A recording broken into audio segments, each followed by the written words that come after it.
Hello, everyone, and welcome to the Bad Tourist Behavior webinar. My name is Bea Broda, and the reason I'm here, I've been making travel TV shows for a few decades. My show, Out of Town Adventures, goes all over the world on Amazon Prime in English-speaking countries, and it's in 7 different languages in Europe. And it's caused me to travel to as many as 15 countries a year. And, certainly my interest and attitude towards travel has changed and evolved over the years. Travel seems to come in trends. We're interested in green travel, we're interested in avoiding disease, we've had a pandemic, and some of the trends these days have been just a little bit more disturbing. And with travel affecting every aspect of the economy, every single sector in some way, some of these things have to be addressed. And on today's webinar, we have quite a contingency of experts who've been researching and studying travel from every angle, including this one, this trend towards bad behavior of tourists. And what we mean by that: defacing monuments, throwing garbage, willy-nilly, breaking or taking coral from the sea, insulting people. It just seems that there's a certain sense of privilege or entitlement that lets people go around the world and feel that they can treat every place however they want, often in a way that they wouldn't do at home. And it's become an issue. So in fact, I saw this in yesterday's paper. Bad behavior by passengers is climbing. It was in the Toronto Star yesterday. With air travel recovering from the pandemic, a new study found that bad behavior among airline passengers has continued to rise. A new analysis by the International Air Transport Association shows that unruly passenger incidents on airplanes increased 47% from 21 to 22, from 1 incident per 835 flights, et cetera, et cetera. So we know that this kind of rage is happening on airplanes too. So what is going on? Is this a frustration? Is this people feeling like they're not acknowledged in the world? What is happening? So that's what we're going to look at in this particular seminar. So the first person I'm going to introduce, she's just going to speak for a few minutes now, and then she'll speak a little later in more length. But our chairwoman, Birgit Trower, holds a PhD in tourism management from the University of Queensland, Australia. She's there now, and is the founding director of the Culture Angle. She continues to share her passion for life and to create enjoyable and rewarding journeys of discovering. So welcome, Dr. Birgit. Thank you very much, Bea, as always, for your lovely introduction and your kind words. And also actually to welcome to everybody else who I can see on screen now. It's fantastic as always, and always delighted to be surrounded by these distinguished guests, if I may call you all like that. I also like to quickly say thank you while I have a chance to all the viewers that are possibly live signed on, and hopefully, those who are watching later on. And I can never stop but saying thank you again for Dr. Talib Rifai to be present again. It's always lovely to have you here. Thank you very much. All right. Well, actually, as you sort of said already, Bea, this, the question of bad behavior, bad tourist behavior is a big one. And I believe that today's webinar will be another contribution to our individual and also collective wisdom, or perhaps we may call it enlightenment from different perspectives, including those grounded in behavioral sciences, those that reflect a cultural lens, and no doubt those informed by personal experiences, all actually valuable from a strategic viewpoint of how to address the phenomenon of bad tourist behavior. As we have seen and heard the other day in the most recent webinar entitled Bali, Journey of the Heart, the crushing influx of tourists along with the escalating bad tourist behavior are of major concern. And like before the COVID pandemic, are once again making headlines in global media.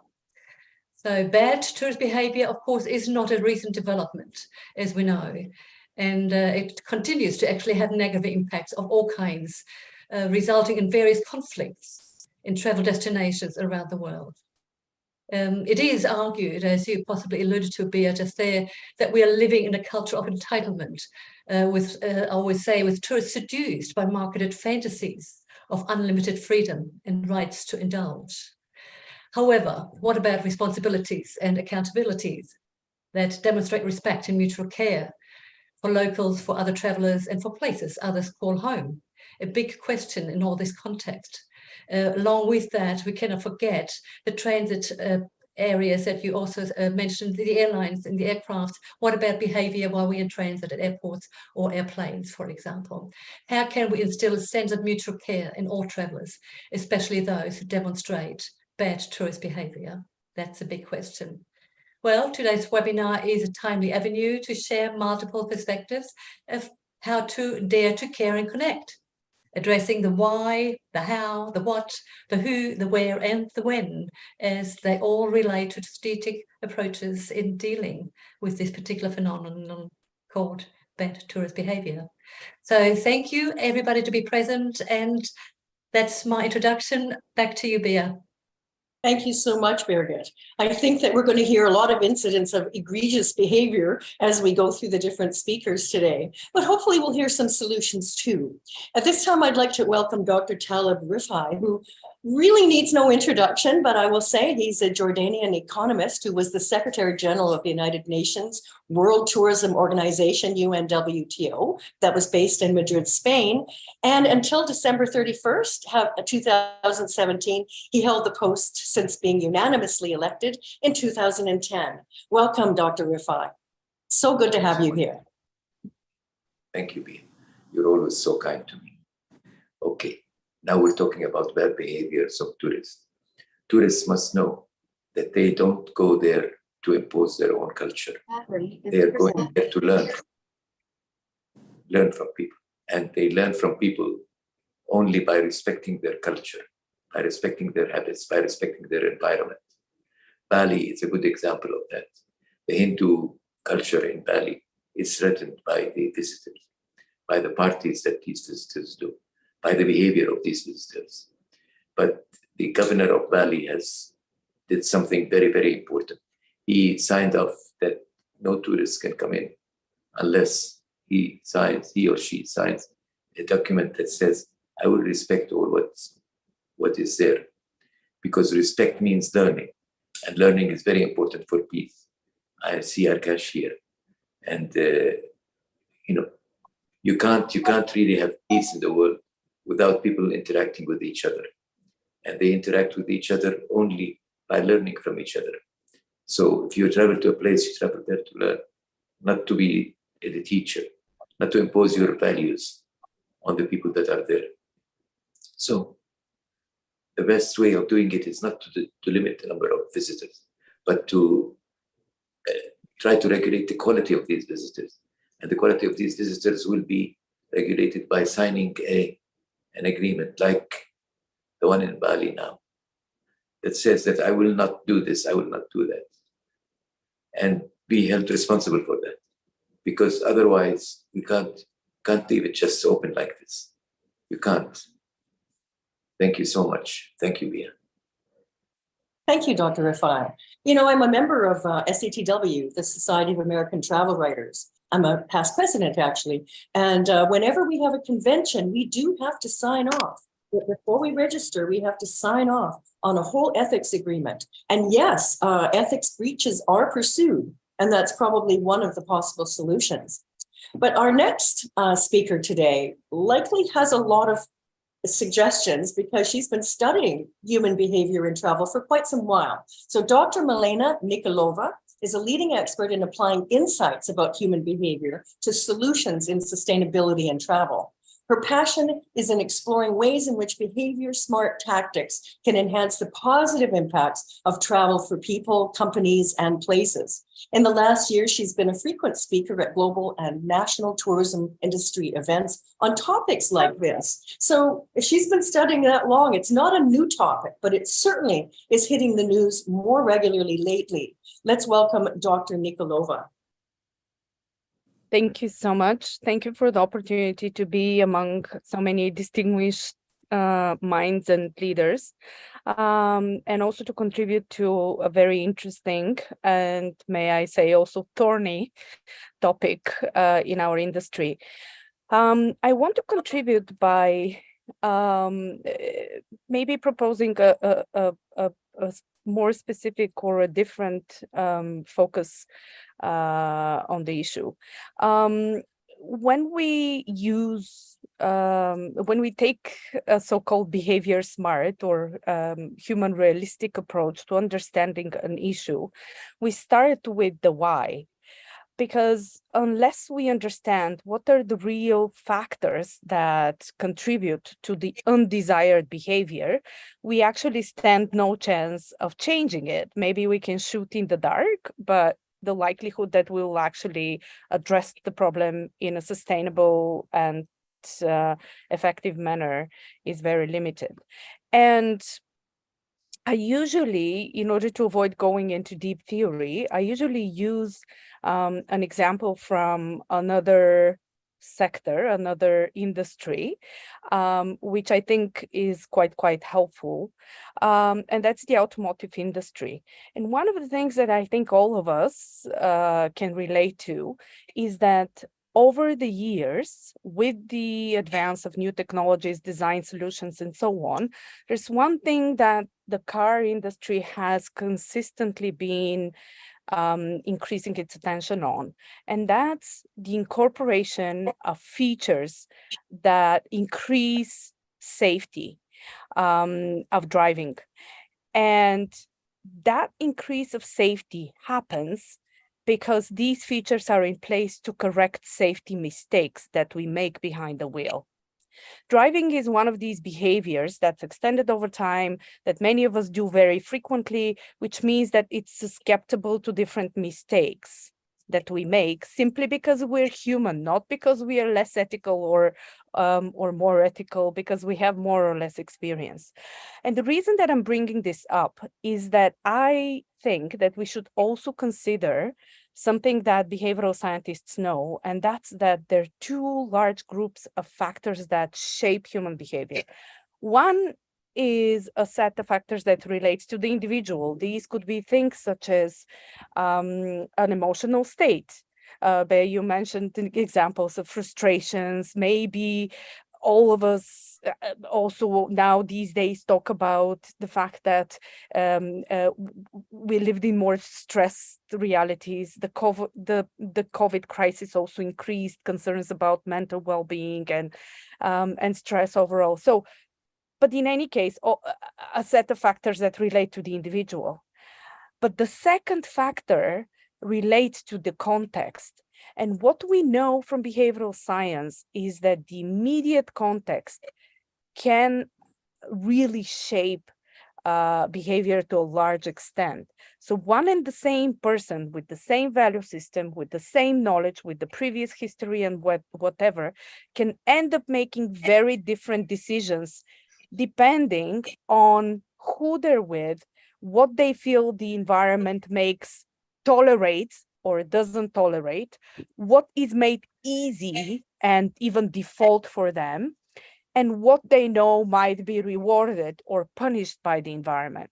So the reason that I want to put this on the table is that I want to, when we begin talking about solutions, I want us to look at the controls and opportunities for destinations and the local industry ecosystems to actually influence human behavior. Because very often we say we can't control traveler behavior, and that is actually not so. There are many tools that local industry players and destinations have at their hand to begin influencing. Even if they can't solve the problem 100%, they can cover a good share of the journey. So the importance of context and what we control with it is what I want to put on the table at the beginning of the discussion. Okay, that's a great idea. Thank you very much. Where are you speaking from, by the way? I'm interested in where everyone's coming from. Yes, absolutely. I'm in Sofia, Bulgaria, which is home to me. Wow, that's one on my bucket list, that's for sure. That's great. And by the way, this is probably a good time to mention that any of you that are watching, all of the information about all of our contacts, all our speakers will always remain on tourismwebinar.com. There will be a recording of this session that you can watch forever, and all of the contact details, email address. So if somebody is saying something that's speaking to you and you want more information about, feel free to consult tourismwebinar.com at any time. So our next speaker is Professor Wolfgang Arit, and he has for 45 years worked across the Chinese travel market. His career includes 20 years as a tenured professor of international tourism management and as CEO of the China Outbound Tourism Research Institute, or COTRI, based in Hamburg, Germany. Providing a training and consulting for companies and organizations worldwide, he recently added the meaningful tourism paradigm to the toolbox for the successful and sustainable development of tourism for Chinese and other source markets. Let's welcome to the floor Professor Wolfgang Arit. Good morning or evening. Okay, thank you very much. Hello, everybody. I'm talking to you from Kathmandu, Nepal. I'm here at the Himalayan Travel Mart. Yesterday, we had a conference organized by the Nepal chapter of the PATA and the Nepal Tourism Board. And of course, the topic of respect for the local culture and of bad behavior has been also a topic here. Because even on places like Mount Everest, so you can see now that people have been starting more and more to throw trash around and behave in bad ways. And so even to the point where it gets really serious, that there was an incident where somebody was in dying, and like 10 people passed that person and decided to go up to the peak instead of stopping their ascent and save this person's life. And only the 11th or 12th person was where the guest accepted the Sherpa's request that they stop their approach and save this guy, somebody from Malaysia who happily survived it. They had to carry him down 12 hours. So even on this level, where it's not just a question of somebody is feeling bad or not, but really life and death, bad behavior is coming, because people have been saying it was clear in mountain climbing, in such situation, you will help each other because you rely on each other. Even this is not longer the case. So if I can share my screen with you, let's see if that was working. Yes, so I hope you can see my screen. You can see it. Do you? Okay. So I'm talking about China as always, and my topic is why are the Chinese travelers perceived around the world as bad behaved? So let me make clear from the beginning, this is not, I'm saying they are worse than other people, but the point is that the Chinese have a much worse image than many other people everywhere. So German tourists in Spain have a bad image that they go to Mallorca to drink too much and have sex on the beach in public and stuff like that. But German tourists in, I don't know, Japan, German tourists in Kenya have a very good image. So for the Chinese, unfortunately, this is the case almost everywhere in the world. And I will have a look, also following what we just heard about the idea how direct contact can change things. I will look for the reasons, and I will also look for some solutions. So just briefly, so just you can see, I've been working with China since I was there the first time, 1978, quite some time ago, and I've been publishing about this, but so that's not important. So the content is 3 parts I want to talk about is Chinese outbound tourist image. The second, compare the myths with the reality, and then of course, sorry, how to improve the image of Chinese travelers in the future. So just one graph to tell you why this is an important topic. In 2019, we had 170 million Chinese outbound travelers. That's about 10% or 11% actually of the global traveling. So China is by far the biggest source market, and will, according to our forecast for 2023, we will reach another, again, 100 million travels. And so China will be, again, at the end of the year, the #1 market in the world. So therefore, Chinese play an important role in global tourism. That's why this is an important topic. So starting with search on YouTube. So if you go to YouTube and you just put in Chinese tourist, you will find videos at the top positions, all about bad behavior. So named, please just go, Chinese tourists asked to leave Osaka restaurant. Why do the Chinese have bad manners? Chinese tourists pick it out at a buffet in Thailand. Chinese tourists asked to mind their manners. So it's all, there are 20, 50 more of that. It's all about bad behavior of the Chinese tourists. However, all these videos are coming from pre-pandemic times. They're all 5, 6, 7 years old. So if you look now for videos and you filter it only for videos from 2023, it's totally different. So there you can see Chinese tourists to help Asian economies to recover. Russia holds grand ceremony to welcome return of Chinese tourists. Asia tourist hubs prepare for influx of Chinese tourists. So it seems that the pain from having no Chinese tourists coming to your place and spending money, especially in Asia, is still felt. But it also seems that at least in the last half year, the last 5 months, when the Chinese started to be able to travel again, there have been no immediate new scandals started or being communicated. So it seems there is a development. So why did this bad image evolve?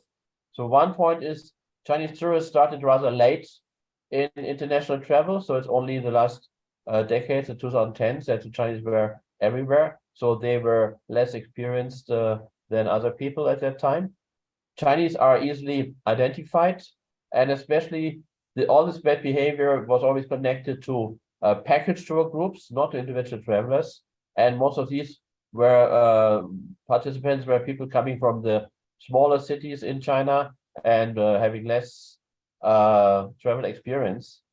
And of course, also some things are simply that these people with less experience, they just behave like they behave at home. So in China, I just have been to China 2 weeks ago before I came to Nepal.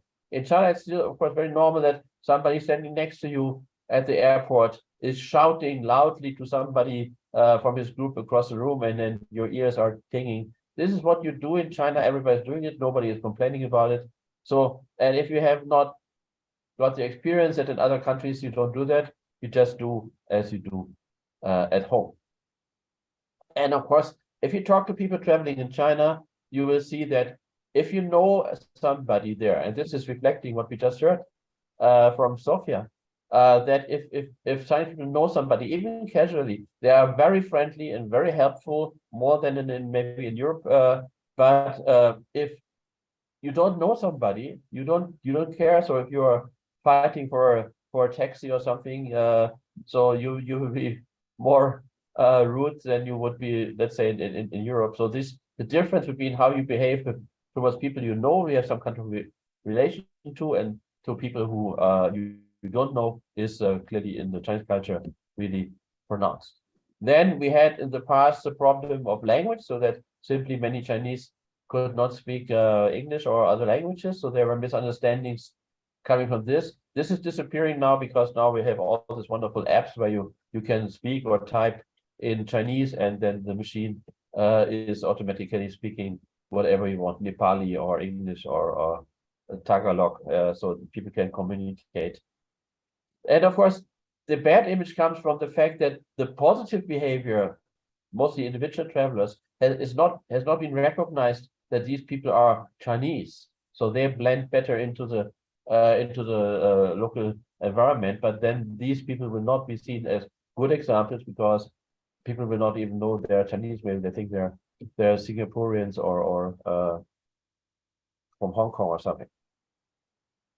And of course, inside the tourism industry, if you speak to people working at hotel receptions or in restaurants, so they of course are saying, well, the Chinese travelers are normally very demanding, because they don't have much time. They want to do a lot of things. They don't want to wait half an hour for a bus in the hotel lobby. They don't want to waste time. And also, while Chinese people normally do not tip. So that is also something which is not helping their image compared to maybe US Americans. So comparing this myth that all Chinese people are very bad behaved, which is with reality.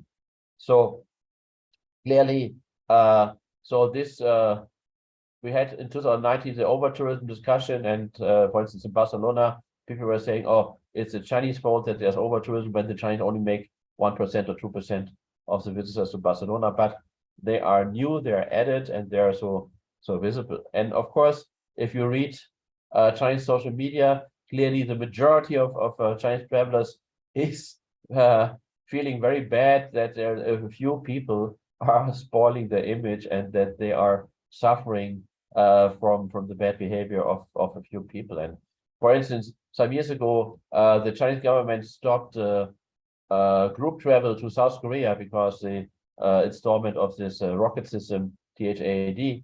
And the result was that more individual travelers from China went to South Korea, and in the social media they were writing, "Oh, it's wonderful, these stupid country bumpkins are not here. So the people have a much better image. They can see that we Chinese people are nice people and well-behaved people." So most of the Chinese outbound travelers are very anxious that they don't want to be seen as the same kind of these people.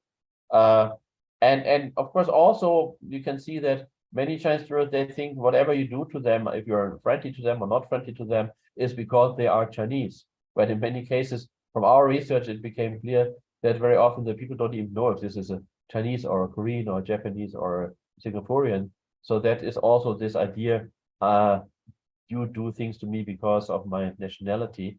That is also something which is rather strong in the mind of most Chinese travelers. So we were asked by our chair to provide solutions. So I will try to do that. How to improve the image of Chinese travelers. And we can see that the Chinese government has been very active in this thing. They started more than 10 years ago. They started to publish brochures. They told everybody traveling abroad, you are an ambassador of China. So what you are doing will reflect of the ideas of the people, what is China. And so they had this brochures. Sometimes very funny things was written there, like, for instance, I liked very much that if you're a woman in Spain, if you leave the house without earrings, it's similar to going onto the street naked. So I don't know where they got this from. My Spanish lady friends said this is not necessarily true. Never mind. And also for the groups traveling out of China, many times the tour operators were asked that they organize a compulsory meeting where they are told that they should not jump queues, not spit, not speak too loudly, and not walking backward on the street, which is a typical Chinese gymnastic thing. So it's supposed to be good for your health, but some people might think you're crazy if you do that. And more seriously, the government has also started blacklists within this social point system they have. So if somebody is reported to having misbehaved abroad, so they can put them on a blacklist, and then these persons are stopped from traveling internationally for 1 year or 3 years or 5 years. And I saw a figure that there are about before the pandemic, there were 3 or 4 million people on this blacklist. So they really use this as a tool to stop people from spreading a bad image in the foreign countries. And of course, also from our side, from the host organizations, they were of course also reacting to this, and you could see many hotel rooms where they had some special advice, like don't use the water cooker for boiling your cup noodles and stuff like that. But of course, you have to be careful with that. So, for instance, a typical example was, as you can see here, that normally this no smoking sign is just the icon, the crossed out cigarette, but they put in a, let's say in a Swiss hotel or a American hotel, they put only in Chinese underneath again, no smoking. And then many Chinese were saying this is discrimination. You're assuming with that only the Chinese are not following this because everybody in China knows this sign is right. So everyone understands that means no smoking. So so there has been a lot of trial to change the behavior, but still we can see that there are a few of the Chinese travelers, they still behave like they think is normal, that like they would at home, and they then are considered as disrespectful in their behavior. We have 1 more minute to wrap. Yes. So what to do? Well, first is wait, because the problem is getting smaller. The Chinese have more and more travel experience. You have the translation apps. So over time, it is likely that the gap between reality and image will get smaller. So, and especially as now we find the new wave of Chinese travelers, they want to discover new places and they want to have more contact with locals. And as we just learned, so direct contact also changes the way you behave towards this. The second thing is, so it was mentioned, so we have developed this meaningful tourism tools. And this is also the idea that you bring together also the host and the travelers and let them interact with each other. And from that also comes that you have a better chance that there are no bad images coming.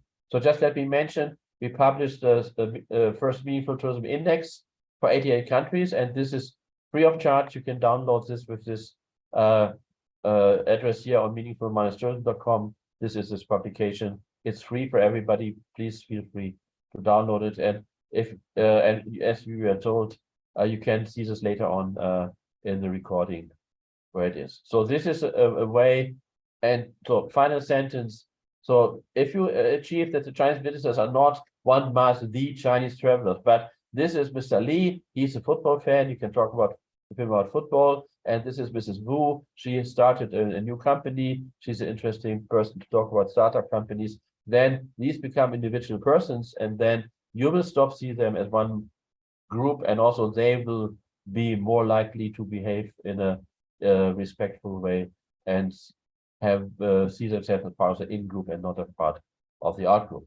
So how to deal with Chinese people, that's just let me allow to say, we published a book recently about this, and this week we published started a new publication which will be published every week about the China outbound tourism market, which is published simultaneously in English, Italian, Spanish, Greek, and Arabic.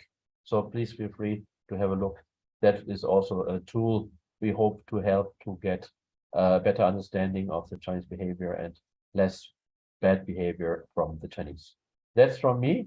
Thank you very much. And I'm sorry I cannot follow the whole webinar. I have to jump back to the Himalayan Travel Mart function, but I hope and I'm sure that we will all learn a lot in this webinar together. Thank you very much. Thank you so much, Professor Arit. That was very thorough. And once again, all of this will be available on tourismwebinar.com afterwards. Education is super important. And that's something that Dr. Milena mentioned earlier. And I know when I was in China for the first time in 1987, they were worried about people spitting on the street. It was a problem. And they actually had commercials running that showed a man doing that. And then it fell near a child. And the child started like touching it. And after this commercial ran for a while, that behavior has been arrested. So different kinds of education are definitely helpful. And I know in Mexico, they've given up on the adults throwing garbage out on the street, but they've got a serious educational program for the kids that the kids are saying to their parents, how can you do that? So sometimes it just takes a little bit of time. So our next speaker today is Ms. Kathy Germain-Hale, and she's the Chief Executive Officer of Destination Mekong and Millennium Destinations, the founder and CEO. Now, she's been involved with sustainable tourism development, management and marketing consultant, a trainer and facilitator of travel, tourism, and hospitality. And for over 25 years, she's built an international career dedicated to sustainable global and local development in a variety of sectors, including tourism and leisure and environmental utilities. So let's welcome to the floor, Ms. Kathy Germain-Hale. Thank you, Bea, and good morning, good afternoon, and good evening to all of you. It's such an honor and pleasure to be here with you, and special hello to Dr. Taleb Rifai, who is always there and always, making very great interventions. I always feel good to be with you all. I'm not a researcher. I don't have a PhD. I'm just, I would say, a human being. But I traveled a lot, and I'm observing a lot travelers. Especially, I like to observe people in the airport to see, the different body language that show, for some of them, some entitlement, if not arrogance. And, it's a privilege to travel. So when people are in the airport, means they have a passport, they will take the plane, they will also emit carbon emission. Not sure that's a privilege, but that shows, that they have the power. And recently I traveled to Korea and throughout Cambodia with a woman. And that woman actually was really fascinating in her behavior. She was oscillating between spoiled brats or entitled diva, or sometimes she was really sweet, just like so natural and so respectful and appreciative of the local culture. But sometimes words were full of cliché. It was so embarrassing, even more embarrassing because that woman is my mother. And she taught me respect. She taught me tolerance. She taught me, to embrace diversity, to embrace mixity, to be proud of being a woman, to be, curious enough to want to travel. But the thing is that my mother, she's been waiting for 4 years before traveling. And for her, that was a revenge travel. It was her dream come true. And she was also born in Cambodia 17 years ago. So at some point, she believed she owned the country because she lived there 16 years. But what I mean is that there was a mix of course, personality, a mix of health condition, because she got, food poisoning and, but however, she really wanted to drink this kind of street food, sugar cane, and that was so, but she wanted to try. So she wanted to enjoy. She wanted, to have this pleasure of, experiencing the country, experiencing the destination, interacting with people. But sometimes, she was too intense, So, I mean, I'm not a researcher, but I have a lot of interest in behavioral economics, nudge, and also at some point addiction, because it's not I would say not substance addiction, but more like behavior addiction. Why people have those addiction and what is triggering this, and how can we get rid of this? And but the idea is that the desire is so intense sometimes that there is no limit. And moreover, the destinations, the hosts, at some point, and not voluntarily, but sometimes yes, they encourage you to behave like this. They treat you like a king or a queen.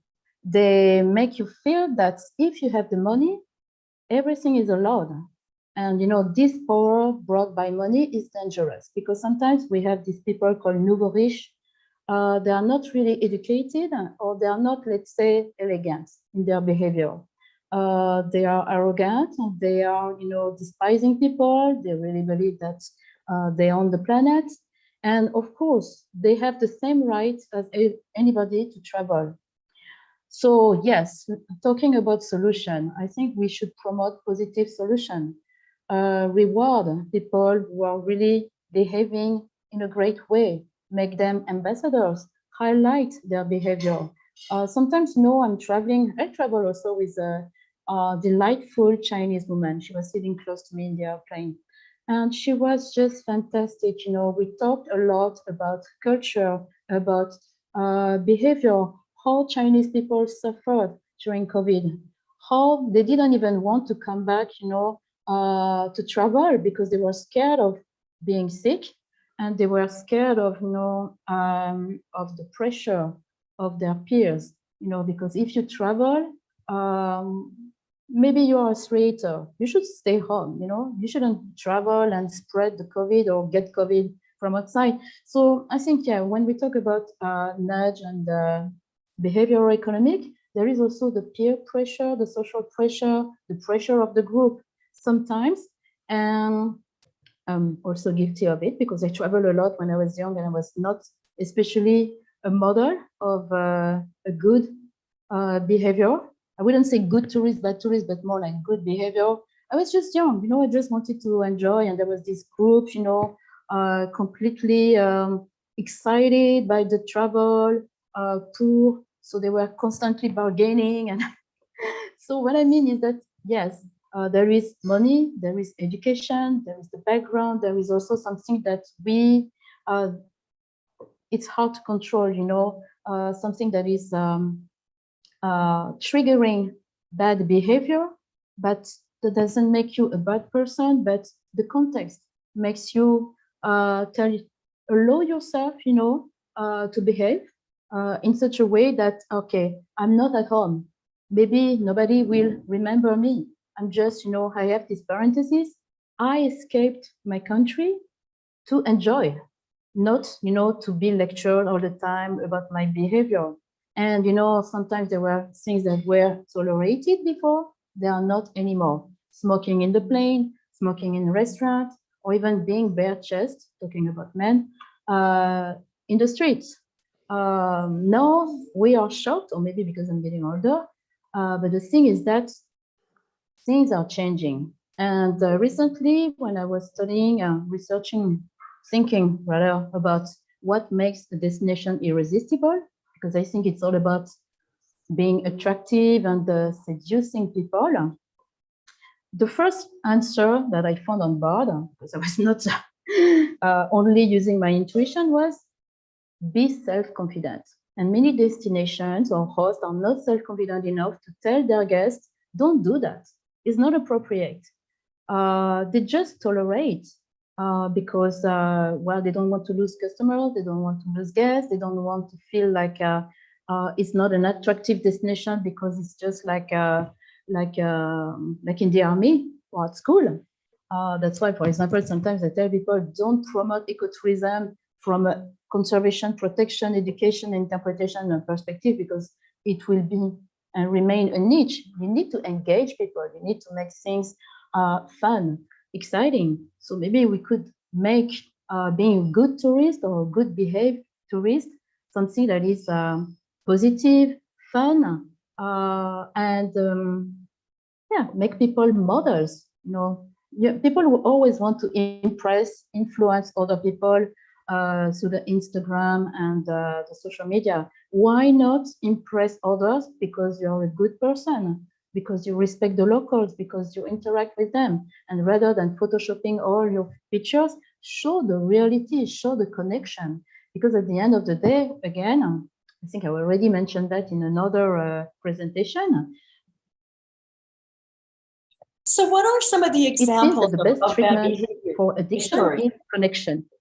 Yes. I was wondering, what are some of the examples of bad behavior in Cambodia? I mean, we're having an acceleration of reports of things. What would you say is a problem there? I would say, for example, talking loudly is not an example of bad behavior because everybody talks loudly and it's not a problem.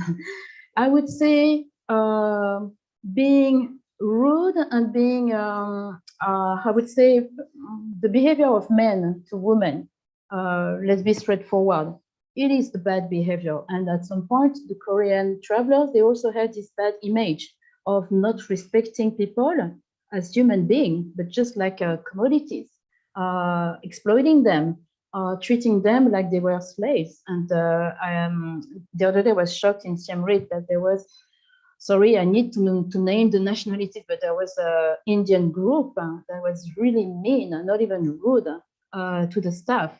And I think these days, many travelers are really mean, really demanding, really aggressive.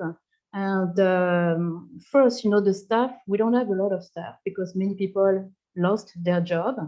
And now the staff is probably less skilled right now. So they make mistakes or they are not self-confident. So people yell at them or mean to them, and they are so demanding. You know, they are asking things that they shouldn't ask. Just because they have money, just because they had a passport, because they paid an air flight such a high price. And this behavior is not only when you travel. You know, we can find it domestically, even in France. You know that those people who are really have a shocking behavior because they are just entitled. And I'm lucky because I'm not impressed by titles or anything, you know. For me, I'm just like focusing on the human nature and what brings us together, not what makes us different. And I think that pointing fingers always to the difference is normal, I would say natural, but we should not encourage that. You know, we should focus on similarities because it's all about collaboration, cooperation, connection. And this is how we can really change the way we travel for good. This is how tourism can be a force for good, not creating cliché or exclusions or discrimination because it's not sustainable. So at the end of the day, I just would like to say that Korean people, when they started to travel in 1989, 1980s, they had bad reputation because they were just new in travel and tourism. Some people were making fun of them because they were all wearing hiking gear in the middle of the city, flashy colors. They were loud, they were eating a lot, they were taking a lot of pictures, but that was the same also for Japanese people. But the more you evolve, not only as a human being, as an individual, but as a society, you become more sophisticated and probably more tolerant and more aware of the image you want to give. And especially with the social media, I would say it's very easy, you know, to take videos or take pictures of bad behaviors. But I would like to suggest that we take pictures and videos of good behaviors because we need to educate people through that and have a positive influence. So this is also what we want to do. I think you're right, Kathy Jameen Hamel. Thank you for your observations. And you know what? As you were alluding earlier, some of this boils down to almost a kind of racism. And I think that there are some more privileged developed countries who have grown up thinking of certain countries as third world. And I don't know, they go there and it's more somehow disposable. You know, again, there's the entitled privileged people who feel, you know, it doesn't really matter what you do there. And it's something that needs to be addressed. And I think it is being addressed. It is.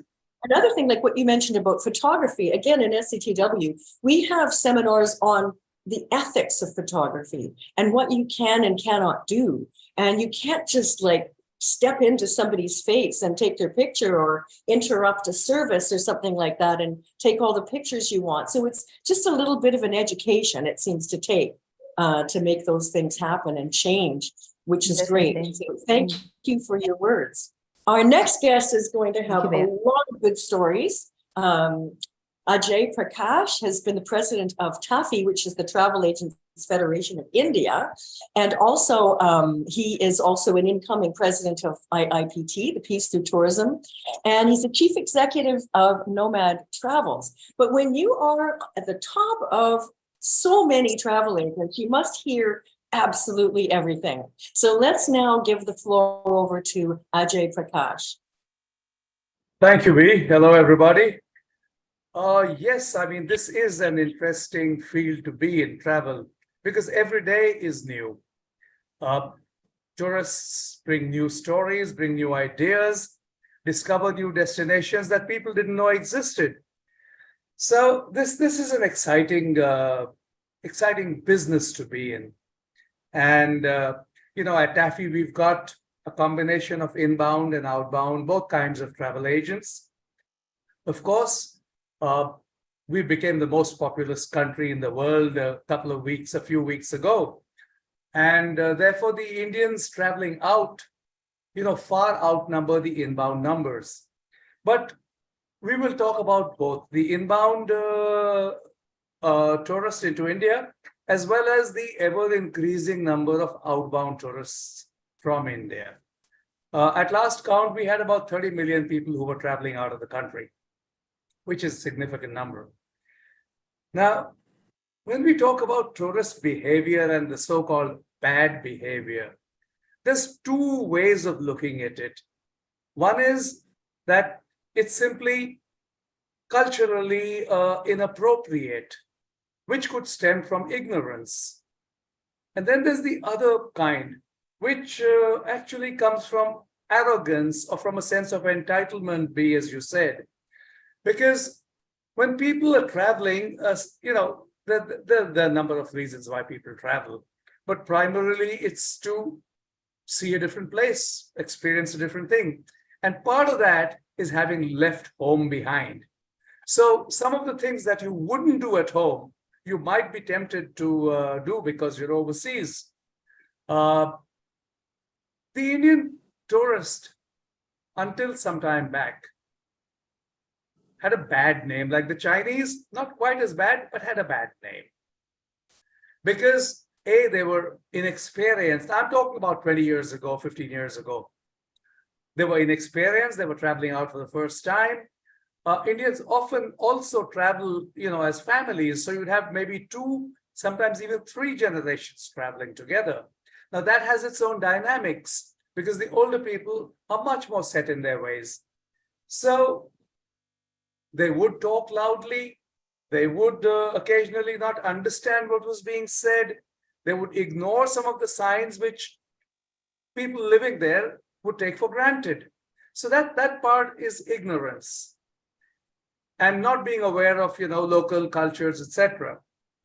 The other part, and we've seen that also happen lately, is really, really bad behavior. When, you have people trying to open aircraft doors. When you have, this was quite a shocking incident that happened when a drunk person actually urinated on another passenger on an aircraft. Now that is gross. I mean, the kind of person that does that really needs the Chinese treatment, as Wolfgang said. Put them on the blacklist, they cannot fly out, confine them to their homes.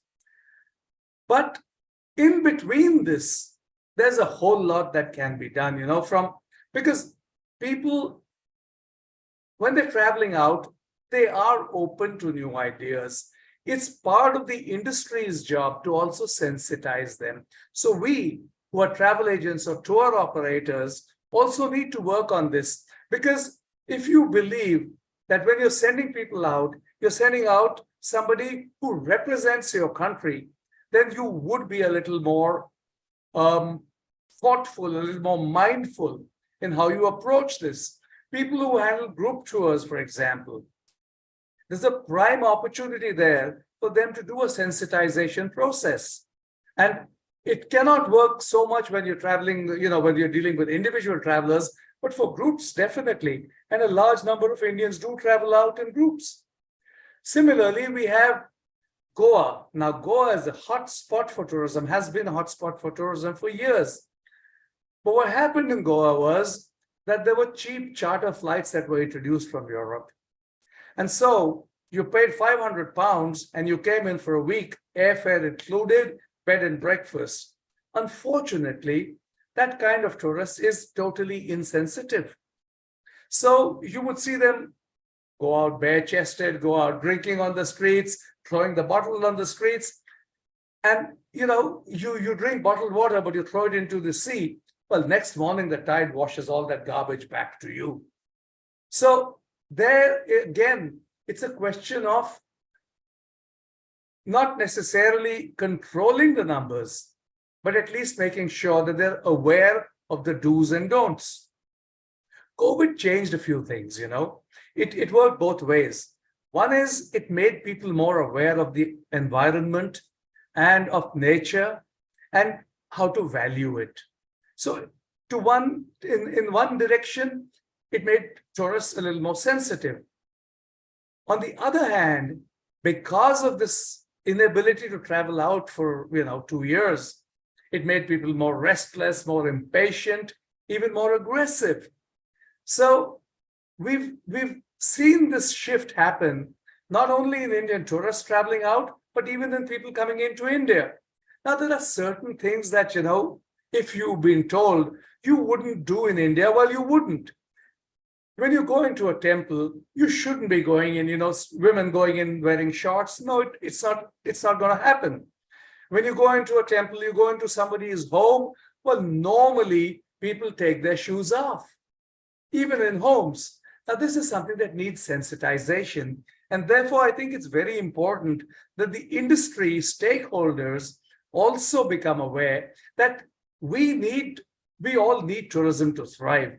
We had a situation where Venice wanted to ban these day tourists because what were they doing? Everybody's trolley has wheels. Venice has cobbled streets. Tuck, tuck, tuck, tuck, tuck, tuck, tuck, tuck, tuck. These things are going. I mean, imagine the racket it's making if there are 100 people walking down that cobbled street. So certain things, see, tourism needs the host destination to welcome you. If they have to welcome you, they have to accept you. If they have to accept you, you have to behave at least in a mildly appropriate manner and not be insensitive to the host communities. If, as an industry, we can do that, then I think we have the opportunity to actually make tourism a worthwhile industry. I will conclude. I don't want to overstep my time, but I'd just like to say one thing. The IIPT and Louis D'Amour formulated something called the credo of the peaceful traveler. And what does it say? It says that when I will travel with a gentle heart and an open mind. I will respect the diverse cultures that I encounter. I will be respectful towards my host and a few other things besides. If everybody who traveled out through a travel agent or a tour operator was given a copy of this along with their ticket and itinerary, I think it would go a long way in making people a little more aware and a little more sensitive. Thank you. Thank you, Ajay. Somebody earlier mentioned that there's more incidents of bad behavior with groups than there are with individual travelers. So now, as a tour guide, as someone who represents the guides and agents, wouldn't it make sense that every tour guide be educated or agent be educated with giving this education to their customers? You're absolutely right, B. And that's critical. I mean, as I said, for groups, you can definitely do the sensitization program, but it has to start with the stakeholder, with the travel agent, with the tour operator, with their bus drivers, with their tour guides. As you're going along, it's so easy to say, look at that idiot spitting on the street. Would you do that? You say, no. I did a kite festival on the beaches of Goa. We had 30,000 people over there. And what did we do? I found a little girl, picking up a small piece of paper. And I put her on the mic and I asked her, what's your name? She said, my name is Aisha. And I said, Aisha, how old are you? She said, I'm 9 years old. And I said, what are you doing? She said, I'm picking up this piece of paper. I said, why? Because I don't like to dirty my beach. And we put this out and, it had its effect. Because then people realize, okay, there's somebody else who's doing it. It's easy, but it requires us as stakeholders to first believe in it, and then we can put the word out. Because there will be people who will ignore these things, but hopefully we can bring those numbers down. Can you tell me what's the worst examples you've heard or the most common complaint about tourists? Is that they're not sensitive to the culture, or what is it? No, people getting drunk and misbehaving is a large one. And this is global. Football fans go nuts, I have a home in a very small place called Mount Abu. It's a hill station. It's next to the Gujarat border. Now, Gujarat is a state where no alcohol can be sold officially. So they drive 3 hours across into Mount Abu, Rajasthan, and they behave obnoxiously. So then, one has to talk to the police inspectors, the cops over there and say, man, do something about this.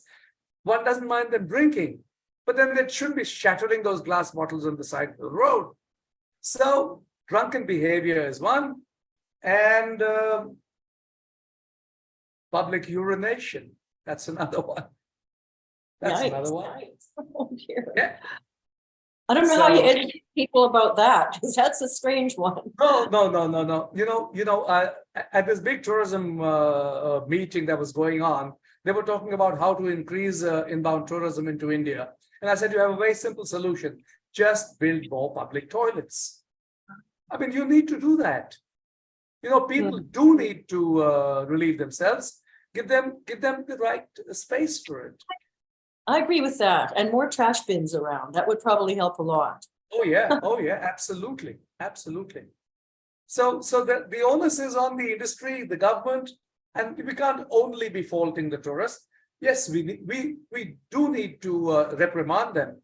But Everest, look at that, 8,800 meters, and actually it is full of garbage. Now that the climate change is affecting things and the ice is melting, more and more garbage is being exposed. The Nepal government has now put a $4,000 deposit that every climber on Everest needs to put down before they can go up. And if they bring down 8 kilos of trash, which is what they say a typical climber would generate himself or herself, if they bring down that 8 kilos of trash, they get their deposit back. If they bring back more than that, they actually get compensated. Now, so we need, Everest was pristine. Yeah, that is a shame. Another thing I just heard about is a terrible thing, is that there are people that are molesting and groping people on subways and in transportation, filming it and putting it on the internet. So social media has created a whole nother set of egregious behavior, unfortunately, because they're making money from it. So, So we're going to move on to our next speaker. Thank you so much, Ajay. That was great. Dr. Nima De Eka Mahadui is the Associate Professor of Bali Tourism Polytechnic. She's worked in the tourism field since 1990. She's the Acting Director and Deputy Director for Academic Affairs for Bali Tourism Institute, the Head of Research Center, Head of Quality Assurance for Bali Tourism Polytechnic. Now, some of the stories that we've been hearing lately have emerged from Bali. So Dr. Mahadui, please, we welcome you to the floor and look forward to your stories. Thank you, Ms. Bea. Nice to meet you here. Thank you. Well, I would like to share my presentation. Good evening for all. Maybe for 10 minutes.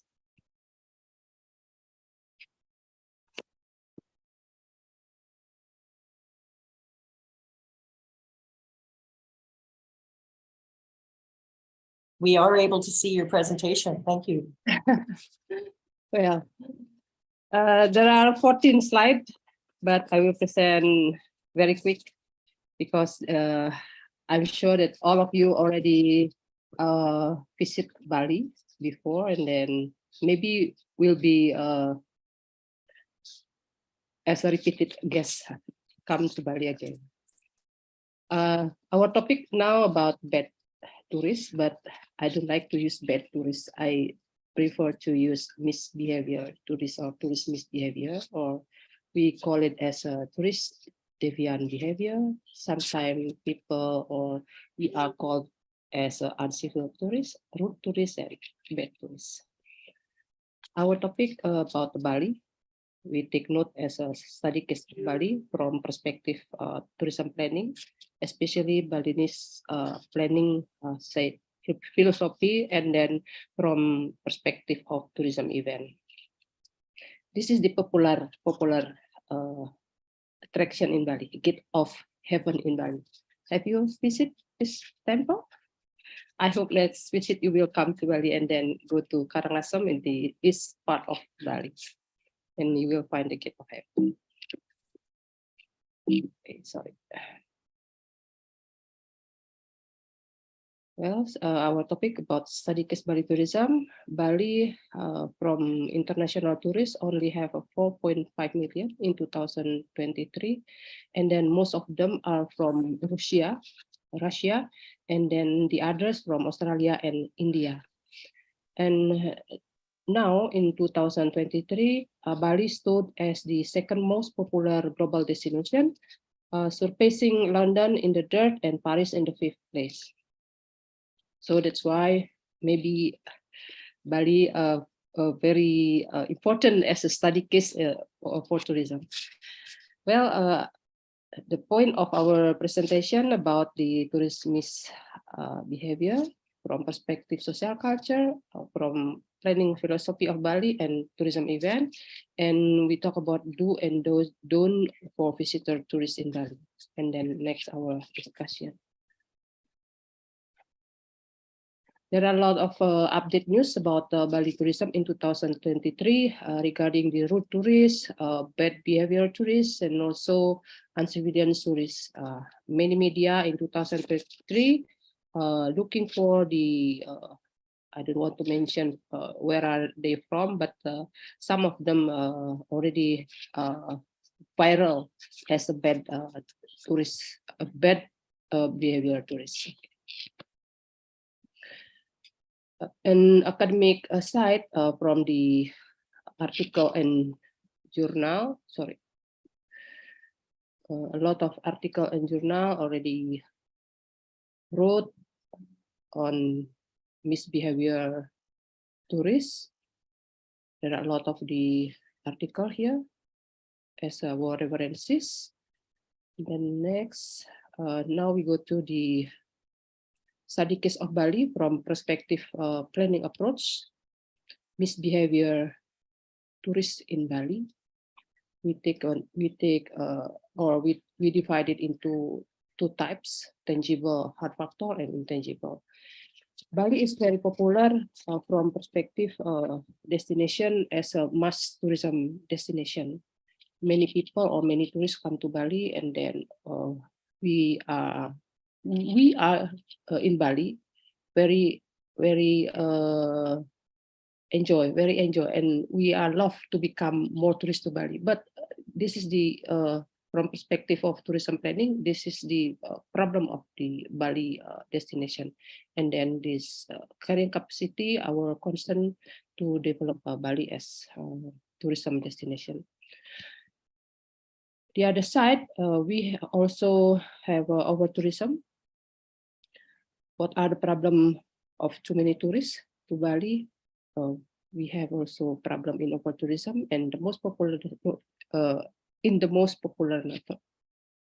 natural tourist destination. In some natural destination, environmental issues lead to destruction of entire ecosystem. Among this problem, we can mention deforestation, exploitation, and soil pollution. And this is the environment tourism impact of the destination. Most of them impact to environment. And from other stakeholder concern regarding the tourist behavior, we focus on satisfaction, destination image, motivation, perceived value, perceived quality, and experience quality. And also, we take note from top challenges confronting tourism, especially in taxation, travel marketing, infrastructure issue, security, and cross-border regulation. In Bali, for in this study case, we have not a problem, but actually we have to focus how to solve our problem in visa on arrival. I think this is our discussion for the next session. I think here there are a lot of some of us as a tour guide or come from tour guide association. Before you enter your tourists come to Bali, at least we have to know what is the uniqueness of Bali as a tourism destination. We are in Bali have many events. From perspective event planning approach, Bali have many events. This is the calculation of the based on the Bali calendar or Bali calendar digital. For example, Balinese traditional event minimum per day in Bali calendar per day we have a minimum 10 events in Bali. It means that per year we have about thousand event per year.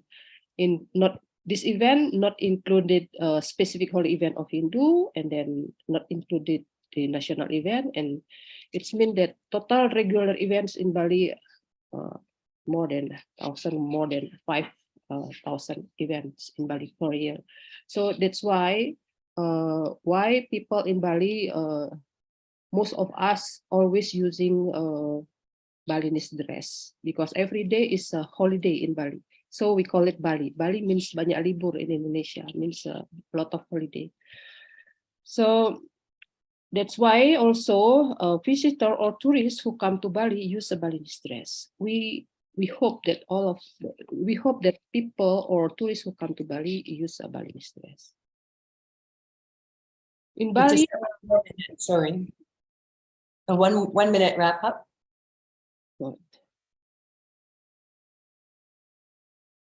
Okay, this is the basic info about Bali culture. We have a good and bad things here. I think it's the same like a Chinese, because some of our culture related to Chinese.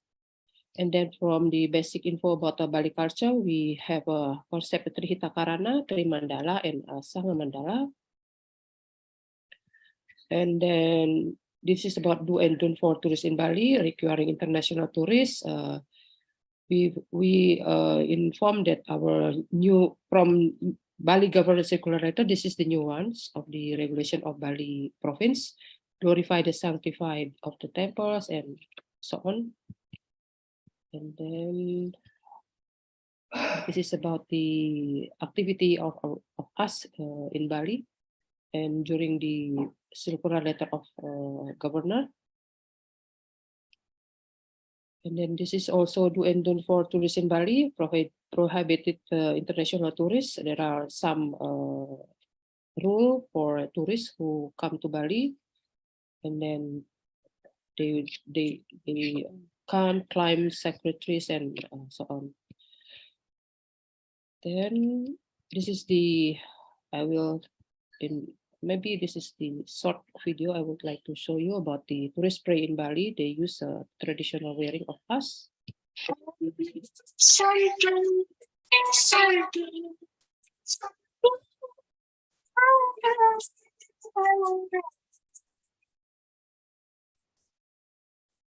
Okay, this is the second one.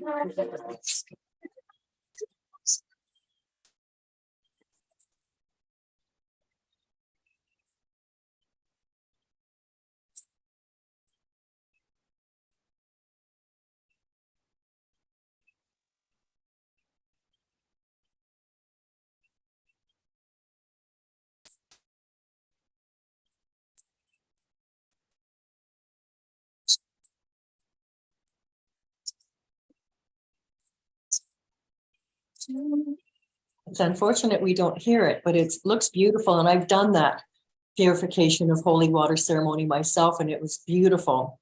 Made a lot of monkey friends in that area as well.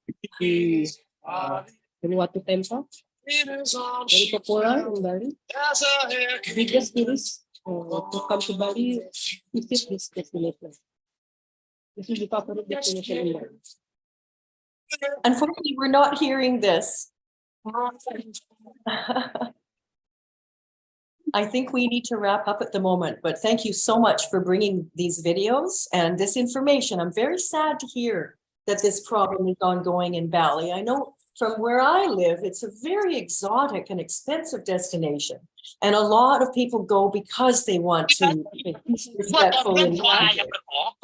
Some people complain about the... Oh. Okay, so I think we should stop the screen because we can't really hear it, but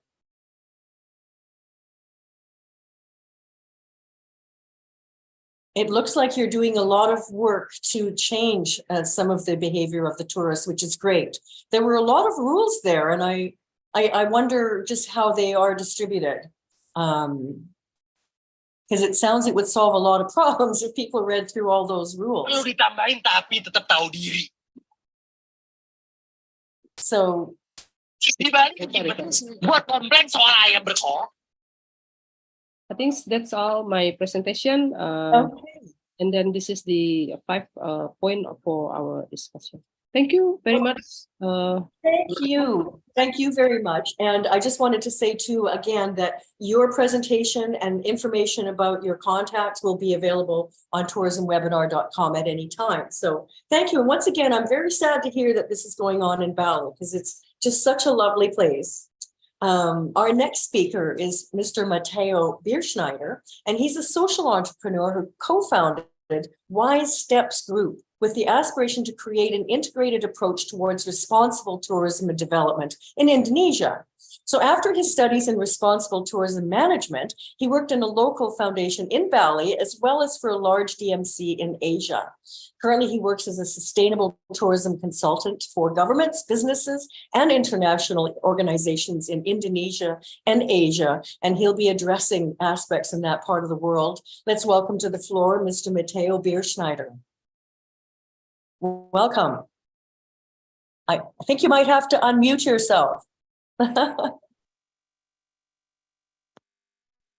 Maybe that doesn't work. Can you hear me now?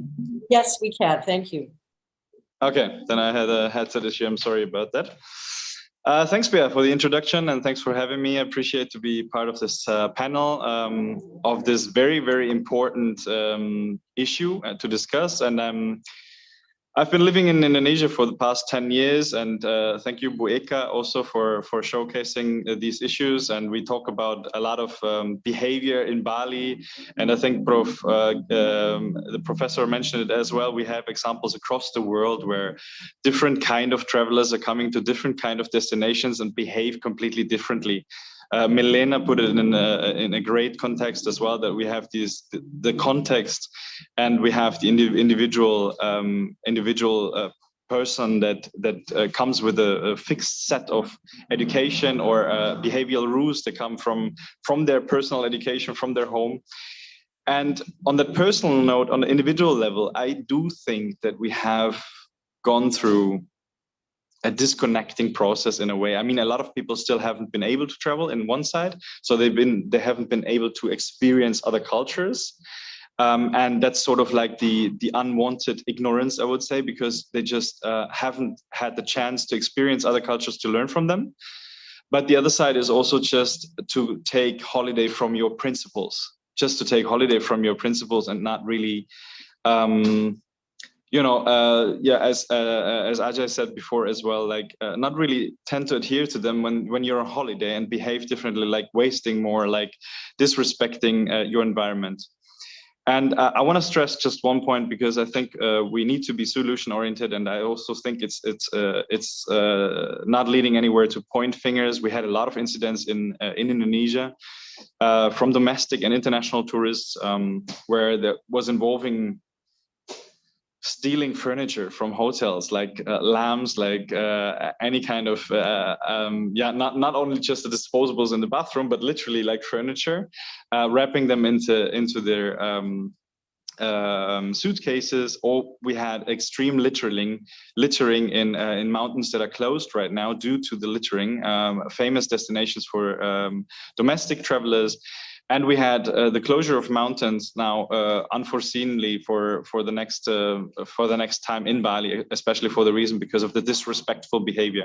So that those ones that are really behaving disrespectful or not in line with your host community or your host country, they are infringing the experience of other travelers that are still in maybe seeking for these really immersive experiences. Now, when we talk about solutions, I think because my perspective is more on the private sector, and I totally relate to what Kathy said as well before. Is like, we can't come up with a list of do's and don'ts and say like, you can't do that when you're on holiday, you can't do that. But we do have a responsibility as an income tour operator, for instance, to raise awareness about some things, some topics that are very essential for local communities. And that starts at a very early stage of the customer journey. So that can start literally before the booking starts, or even when the booking process is done, when we send our travel informations to the customers, until even a day before they visit a certain community, to raise awareness again and say like, look, tomorrow you're going to go to a community we work with and that we hold very dear to us. We work with them for a few years now, and we support them. And ideally, you should dress politely. Like, please use a scarf or use something that is considered politely. We tell them what to wear, what to bring. So I know it's kind of telling them what to do, but I think that is necessary, and the private sector can step up, making these rules and creating these informations that are for some travelers really welcome, because they might not know better. Yeah. As a destination, I think it's important to attract the right kind of travelers. It's really also the image. Milena mentioned something very interesting from I do something, what I see is still accepted from my environment. So how far can I take it until someone stops me? Yeah, as a tourist. Yeah, as a tourist, how far can I take my behavior until it's how far does it go until it's unpunished or still unpunished? I think that whole notion, which is changing right now, but the whole notion of, we say in Germany, we say guest is king. Yeah, sort of like that your customer is the absolute king, and you need to serve them in a way that that they're happy and they return back to our destination. And I'm sorry to say, with that, just by observing it over the past decade in Indonesia, it's that foreigners, and this is changing now as well, if you can see in the media that people are not welcomed anymore, but previously it was really like, whenever you welcomed as a foreigner, that is the absolute, you have to do, you can't criticize, and you have to serve them well. It's part of their hospitality. And seldomly people stood up and criticized against misbehavior and criticized people for how they behaved in their communities. And that is changing now. You can see that going viral on social media as well, where people's like, I don't want your money or whatever. I just want you to acknowledge that this is not how you behave in my country, in my place. And that stewardship of place, I think that comes back right now. And people, especially after COVID, created another sense of place and tried to protect that as well, because they've seen, okay, tourism is not the best solution always for all kinds of economic problems, and they bring a lot of problems as well. So I think that's an interesting change happening right now. And I think that as a destination also, we have to be very careful of how we market a destination. I think there's some great examples out there. A good example might be the Palau Pledge, if you heard about that before. And they actually had similar issues with tourism behavior that destructed the environment, the highly sensitive marine environment. And they introduced this pledge, this Palau Pledge, which was from the children of Palau baby designed. That's a really great message, actually, that everyone has in their passport when they arrive. And what they do also, what I've seen in some other countries, they have actually information material on the flight before they reach the country. So they have been introduced like to a video, like similar to a safety video in the flight. When they've been welcomed to a certain destination, that has to play that video, that airline has to play the video, which is also demanding for respect, engagement, and more immersive connection to the local culture. And I think that's where we need to go as a destination, or as a company as well. Promote, as previously mentioned, promote this connectivity, or this connectivity between different cultures. And I think then we would definitely be able to reduce the behavior of people, and we would maybe not even invite the people that tend to misbehave. I think I will keep it very short, because the speakers before me have been very great and elaborative already. And that's pretty much from my side, my perspective. Yeah. I love what you're saying. It'd be great to have something on the planes, all the planes coming in, but to Indonesia, to talk about that, just some sensitivity of the culture and what shouldn't be done. Because, a lot of people are going out ignorant. I don't think everybody is evil. I think they just don't know sometimes. Yeah, so, and I think that the idea of really like, if you go to someone's house, you're not running into the house, slam yourself on the sofa, take off your shoes and ask for a drink. It's not what you do. Like, it's not how you be, and everybody knows that. Don't tell me that this is a cultural issue. It's not. It's like a common sense when you visit someone's house. And I think that could be a way of visualizing another country as well. It's like another house I visit, I'm the visitor, and these are the hosts, and I ought to respect the host in a way, right? In other words, do unto others as you would have them do unto you. That's Exactly. That's a beautiful sentence for everything. Thank you again. So we have one speaker missing in action, but maybe she's in here somewhere. Alushka Ritchie, are you somewhere in here? If so, please let us know. Well, not, apologies from Alushka, but I'm standing in for Alushka. I'm an executive board member of the World Federation of Tourist Guides Association. So Alushka has technical issues at the moment, but she sent me as one of your team if you want me. Yes, excellent. That would be great. Could you please tell us your name again? Sure. Okay. So my name is Viola Lewis. And as I said, I'm here on behalf of the World Federation of Tourist Guides Associations. Thank you for having us. I can also see a couple of my colleagues on screen, like Abir and like Faisal and so on. So it's nice to have the tourist guides here. So we are representing the tourist guide profession and our professional networks, the tourist guide associations. And okay to carry on? Yes, yeah? Please do. Thank you. Okay, so fantastic. Thank you for allowing us, being part of this distinguished panel to listen, because we always say tourism is teamwork. We need to all work together and make it a great experience for everybody, for people who are working in the industry, but also for people who are visiting, for the communities we are visiting. So it's really teamwork in a great respect there. So we heard earlier on about groups and group behavior. So most of us, of our colleagues of tourist guides, we are working with groups. May they be small groups of just maybe a family or 2 visitors, or larger groups, cruise ship excursions. So that's really the kind of perspective we are bringing in here. And we tourist guides, our professional definition is actually tourist guides are people who, in the language of the visitor's choice, interpret the cultural and natural heritage of an area.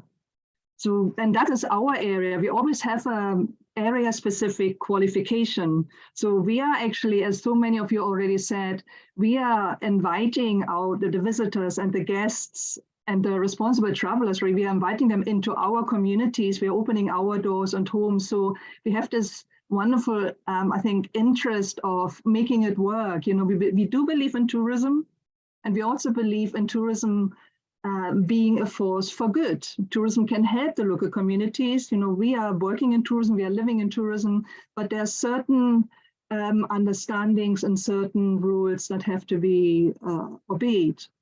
So in terms of our rule, we also say we have a duty of care. So duty of care, and that's where the whole sustainable tourism comes in. We have a duty of care to our environment, to the communities we are visiting, but also a duty of care to the tourism industry itself, and of course to our visitors and dear guests. So again, this kind of highlighting the place we are having in the whole picture. And one of you earlier on mentioned the training of tourists. Yes, we are trained and we have got our skills. We've got guiding skills and interpretation skills we are using to influence behavior, to open hearts and minds. That's really what we are aiming to do. Sometimes we call ourselves also the friendly face of tourism. We are mainly the first, or sometimes the first person a visitor or a guest encounters. And we are, the tourist guides are sometimes those they spend most of the time with in the destination. So we've got certain skills, but also all professional guides sign up to a code of guiding practice. And it was interesting, maybe we should extend the kind of guiding practice into a code of visiting practice as well. So there are many, many examples and starting places already, so that might be an idea. Yeah, so just to give you an idea, when I say we are using our skills, we really set out to foster respect for the communities, but everything starts with learning and opening hearts and minds. So yes, we are not setting out saying, visitors are bad or there's bad behavior. It's probably not knowing exactly how to enjoy the destination to the full. So that's where we come in terms of interpreting, in terms of opening the hearts of minds, in terms of also explaining rules and customs, and really opening up. So we do that through words by highlighting the significance, maybe the fragility of a place in a kind of gentle way. But we also sometimes have to be, and that is actually more and more now in the atmosphere working and coming to the fore, we have to be assertive.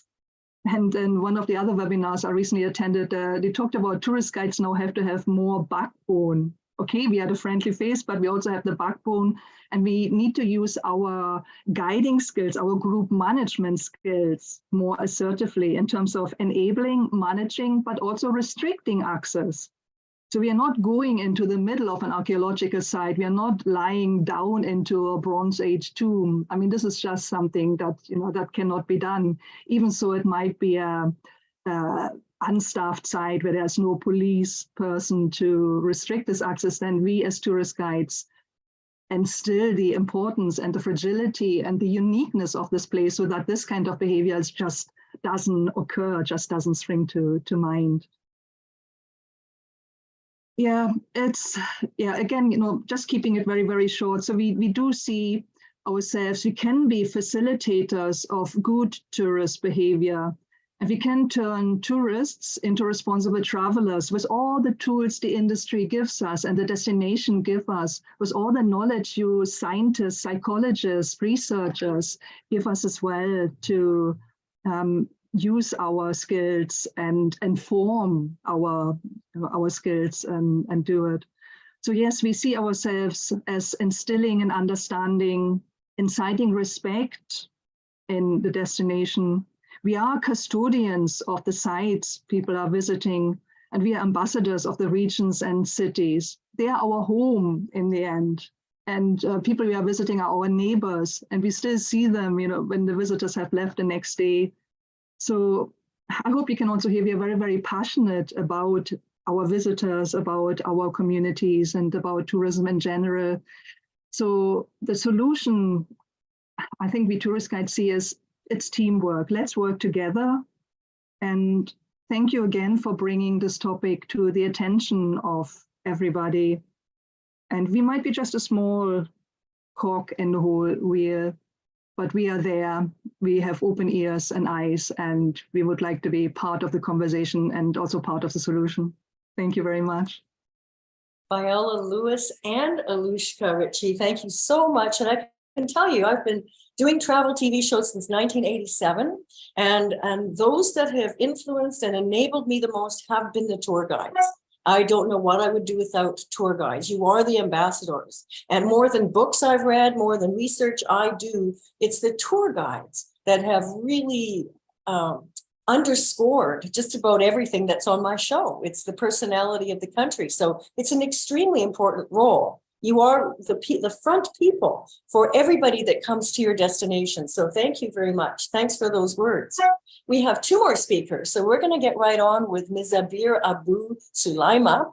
Now, she's the first Saudi female licensed tour guide, and that's been since 2018. And she's been working in tourism since 1999. She has a strong passion for history, heritage, and tourism. And she's the founding member of Jeddah's Heart, that aims to revive the historical areas. So let's welcome now Ms. Abir Abu Sulaima.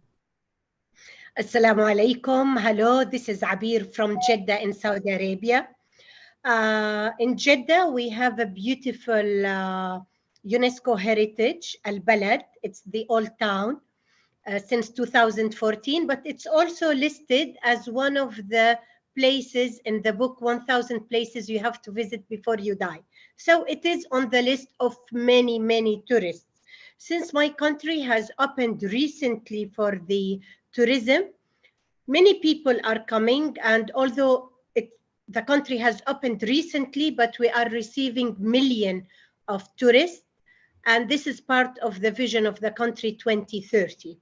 As Dr. Rifa'i has mentioned at the beginning, what we lack from our dear tourists and guests is the respect of other cultures. I do understand why we have different separated country, because each country has its own identity, its own culture, its own way of thinking. At the end, we are all human beings, but this beautiful diversity makes the global at the end. But in order to communicate and continue tourism, we have to respect the others. So we have a different culture, but I believe when tourists come to visit my country, at least they have to respect my culture. What the governor of Bali has done is really amazing. I hope this can be applied in mine also. Signing an agreement, because the tourist, before issuing because we have electronic visa in Saudi Arabia, and it doesn't take more than 3 minutes to have your visa to enter the country. Once the guests are looking or are applying for the visa, there are rules. One of them, how people have to wear decent clothes. But again, when guests they come, they want to visit the mosques, and as Mr. Prakash has mentioned, when guests they go and visit temples, they're not respecting the rules of entering temple, church, synagogue, mosque, any holy place. And this is, it's not ignorance. We all know that, as my colleague has mentioned from Germany, when you enter in the house of someone, you know you cannot just jump on the sofa and ask for a drink. It's the same when you enter in a holy place. You have to respect it. So sometimes I feel bad when I see them in small shorts, spaghetti body, and not respecting the people who are praying, for example. And this doesn't make the people look better, not respecting the cultures of the others. Also, some tourists, what here bothers us as people in the tourism domain is the complaints of the tourists. Instead of focusing on the good things, again, if I talk about Saudi Arabia, for example, they complain why on Friday morning everything is closed. I can't do the same when I travel to Europe. Sunday, everything is closed. I will not tell the museum, no, please open on a Sunday morning, because this is my only day in whatever country. So we respect the rules in each country. We respect the culture. And also for us as women, as Arabic Muslim women, we have always been framed by the media, like wearing the scarf maybe doesn't make us think properly, although the scarf doesn't affect my gray cells. I think perfectly with the scarf.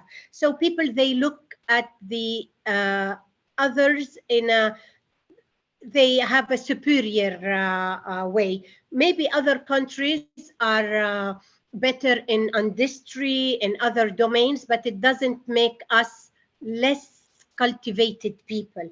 So the key is, but I have to say something also good. Maybe now for a few years, we don't see tourists throwing things, and because the city is so clean, I'm not talking only about Jeddah, but about all the cities in Saudi Arabia. The government is making a great effort to make all the sites touristic clean 24/7. So guests, they notice that the area is clean, and I've never seen a tourist throwing something. This is a plus I have to say. And maybe in Germany they say the client is a king. Here we say the client is always right. So we respect. And I agree with Ms. Viola when she says we are the ambassador and we might be the first and last link of the tourist.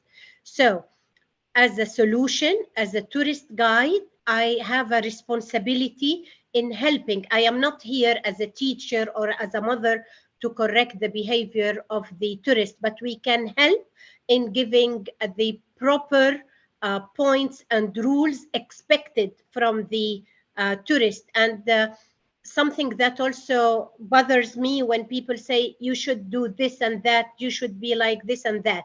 I believe you come to visit my country to enjoy the beauty of it as it is. So no dictation, no judgment. As tourists, we have to respect the country and enjoy every difference in culture between countries. So tourists are more aware of their behavior.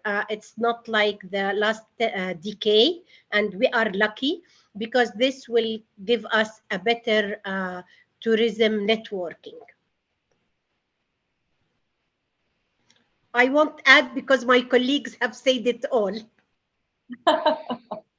Yes, we've had a lot of good conversations today.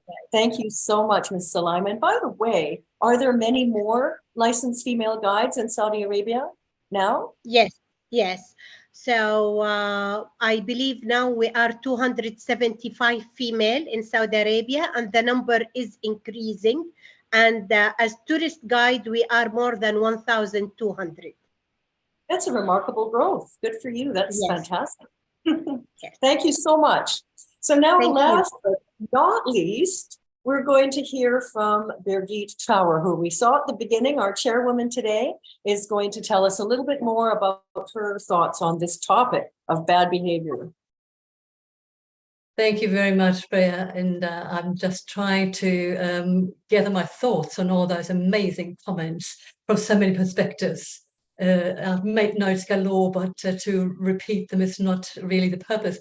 But the key points are that, starting again, I think one particular thing that's close to my heart is actually asking, firstly, questions. I always ask questions. I don't assume, why are we doing this webinar? Why are we concerned about it? Always the first question, why are the tourists behaving the way they do? I'm a social psychologist with a background specifically in tourism. So always dealing with behavior, not unlike Milena in that sense. And looking at the fact that we have a combination of context, situational context, and the individual who brings in a lot of their own individuality, their own backgrounds, etc. And then, of course, we have the diversity and the dynamic of experiences. Again, that particular one makes social psychology and travel and tourism so amazingly interesting rather than, say, at home, a work environment, because travel and tourism is so diverse. So it's always challenging, but again, always enjoyable to get back into it. Everybody spoke about solutions, and I think we all looking at that. And I have actually worked or created a solution, I think, that sort of touches on everything that everybody else has mentioned. So if I may just change my slide, share my slides, and then we take it from there. Let me just see if it all works. And thank you very much again for all the presentations. It did work before, so it will work again. That's working now?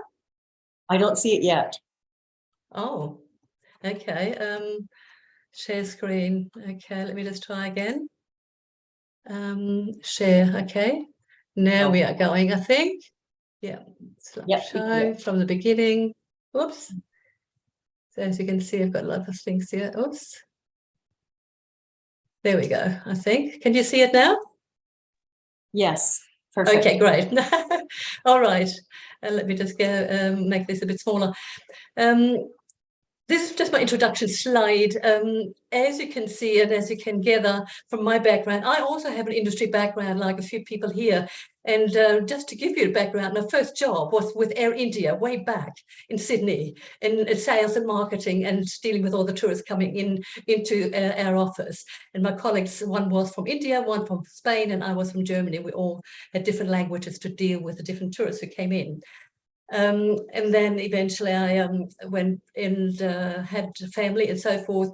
And eventually I went back and worked actually in travel and tourism, travel agencies and wholesale.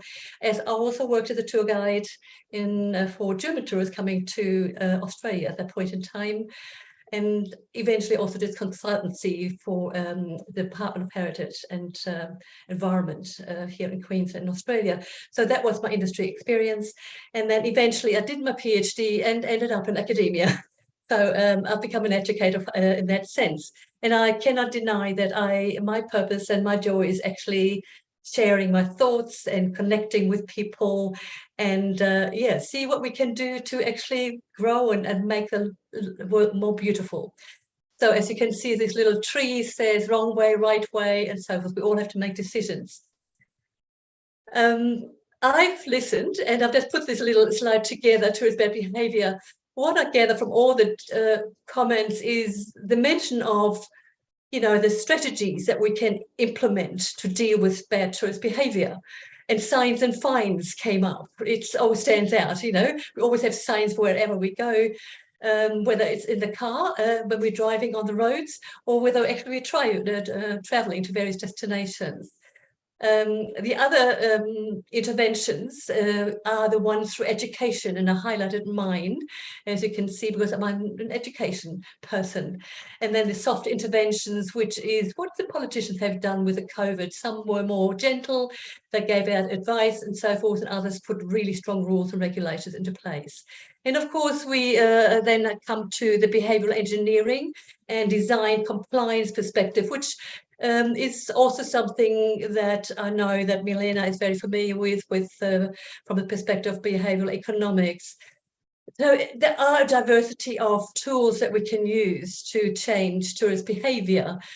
And as you can see, I put the little cup up there. This my daughter gave me when I was in Sydney the other day, and it says education is important. I couldn't agree more, but coffee is importanter.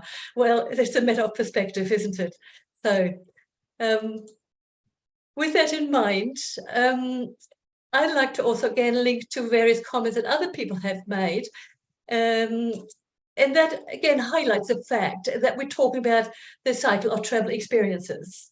And very importantly, yes, it does indeed start at home. At home, we start to dream about the next holiday, right? We start to imagine ourselves to be in a place somewhere that we think will make us happy, whatever that may be for someone, might not be the same for someone else. So we start planning at home. So all that starts at home. What does it mean? It means touch points of putting messages out. How can we reach our tourists at that point in time, with what kind of means, so what kind of messaging, whether it's online, direct, as I think also Matteo alluded to, you know, send something out at the various times within the travel and tourism experience. So we cannot actually miss out on that and focus only on the destination. Start early. It's a cycle, as you can see it coming together. And that is based on the LEPA's model of travel experiences that I think Dr. Acker also refers to in her studies, from a destination, from home to destination and then return again. The other point that I like to highlight here is actually in transit is also a very important area to consider. And again, people mentioned already the idea of using airlines to put out information. Again, I think Matteo mentioned that. It's been an easy one for me. I've worked in the airline, we all travel, we have seen videos before we arrive, what to do and what not to do. We can put out all kinds of messages there to reach basically a captive audience. They're all sitting there, they're all excited. And when you're in a positive frame of mind, it's amazing how much more information we take in and actually are leaning towards that kind of possible change behavior. So the psychological perspective of reaching people with a positive frame of mind is very good. When they're negative, they go back and say, not for me. Okay, so catch them when they can. The next, oops, I go back. The next destination or area is, of course, the destination. And I have two sections there. It's the destination when you just arrive.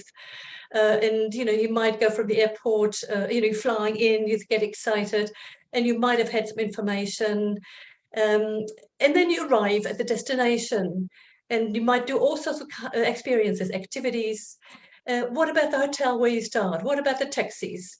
All sorts of touch points along the way that can be used to disseminate kind of information that we could use for basically educating, we're going to use that term, the tourists. Educating them in a positive frame of mind, take them in, make them passionate about what they're going to do and where they're going to be connected, right? Another way, once we've done the destination, people have alluded to that, and again, there's a lot of things that are happening at destinations, and Bali, of course, is dealing with all of that, and there's a lot of work to be done. I'd love to be engaged with that because my passion is experience engineering, and I believe the whole notion of bad tourist behavior management is a part of the whole experience engineering aspect, right? It's not in isolation. It has to be integrated. So then we get into, as you can see, the cycle to come to conclusion in transit again from home, similar to on the way back. And also what is important to there is these stages that we have are all stages for tourists to reflect on who they are, what they want to do, who are the people they're going to meet, etc., etc. So each stage is filled with all sorts of emotional episodes. And we are full of emotions. That's why we go on holidays, to feel, to be alive, right? That's why we escape from home, escaping to a beautiful destination. It makes us feel alive and welcome.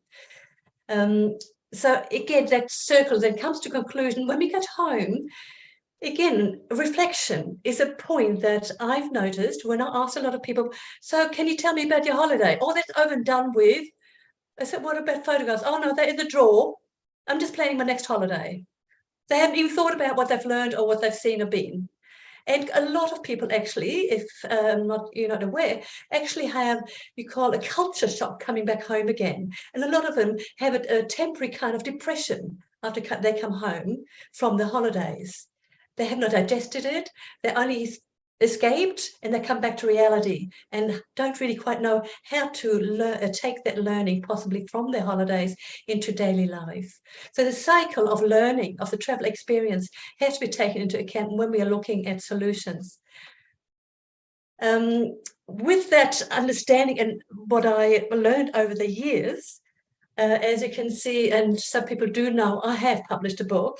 It's called The Way of the Peaceful Traveller, Dare to Care and Connect, with all of that travel cycle actually within that book.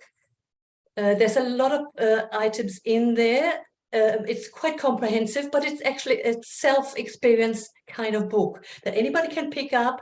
And I've been integrating material from that in workshops because it's based on questions. I give theoretical understanding of what is travel. We are all travelers, no matter what role we play in travel and tourism. Okay, whether we travel domestically, internationally, or just in our suburban environment, we're all travelers in some way or another. We are travelers through life. Important to bear that in mind. So the way of the peaceful traveler applies to everyone. Then, of course, I do address the notion of peace that has been brought up earlier, because bad tourist behavior creates conflict. And what the Bali presentation the other day very beautifully highlighted, it's going to be a destination of peace. We need that desperately. We need more peace. But peace is not just out there. Peace is within us. It's internal peace, inner peace. And the combination of both is what we should be really striving for. And peace starts at home. It starts with us. And that's also something that I, again, ask a lot of questions within that book so people can reflect on them. So I take them on a journey. So that stepping stones, I call them, right? So we've got travel, peace. The next one is emotions and feelings.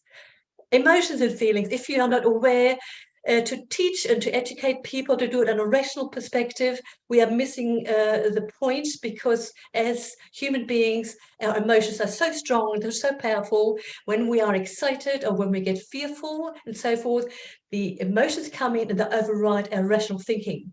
So we have to learn what emotions are all about. It's called emotional intelligence or emotional agility. And again, that is the whole chapter within my book as well, which I teach that particular aspect of becoming aware of your emotions, your physical feelings, what they mean, what you can possibly do to regulate your emotions. Okay, so a very big chapter on that one. The next one within the book, again, was alluded to, needs and values.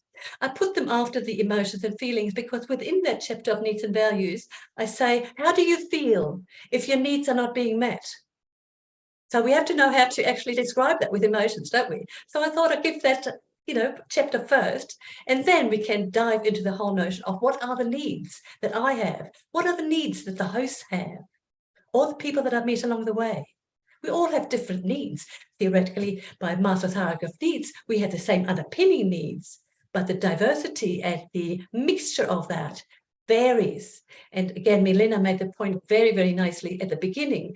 It's the context, the situational context will actually stimulate us and trigger us because we have certain needs that weren't met at a certain point, whatever the trigger was, possibly. Often we don't know what the needs were.